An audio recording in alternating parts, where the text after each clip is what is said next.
that is capitalist and cannot afford a major defence capability, and listen to these words, and will be a third-rate power. And will be a third-rate power. Now, you can imagine the impact of that on people like Gorbachev and his surrounding KGB types.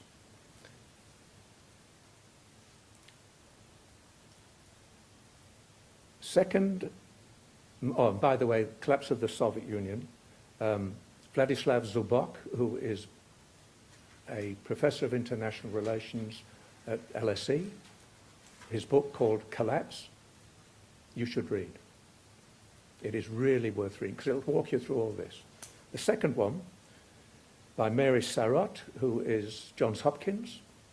These are both the 500-page books, but read them. It's called Not 1 Inch. Let me explain that. It's all about NATO, that book. And naturally, I've read it. In 1990, February, James Baker, the Secretary of State, met Gorbachev and said, look, Gorby, I know you won't like this, but what would you rather have? NATO that is unified but not under control, or a NATO that becomes a Germany that is unified but not under control, or a Germany that is part of NATO. And if you can agree to that, I promise you, NATO will not be expanded 1 inch further. That's why the book is called that. Now, there are certain people in this town to the right of Genghis Khan who would disagree with that. When you look at Sarot's footnote, it is the day after Baker's meeting with Gorbachev that Baker, writes to Helmut Kohl, and she has read that letter in the Chancellor's archives in Berlin. And she also footnotes, on the same day as Baker was saying that, not 1 inch further, to Gorbachev, the Deputy National Security Advisor, an old mate of mine, Robert Gates, was talking to the head of the KGB and said the same. And that footnote, by the way, is not National Security Archives.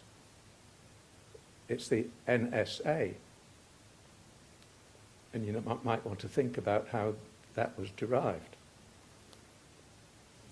This is not to say that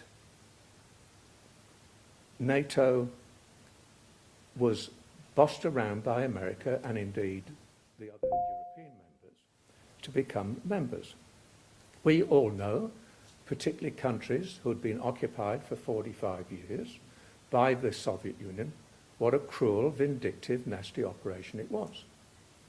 You know, my first trip to the Soviet Union, including going across Siberia, was in '68 after the invasion of Prague.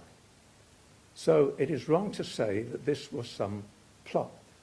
These countries were only too anxious and keen, and indeed were lined up to be members of NATO. By the way, I forgot to mention, Baker in a recent interview said he acknowledges, when he used that word or phrase, not 1 inch further, quote, I leant a bit far forward in my skis. But he didn't contradict it.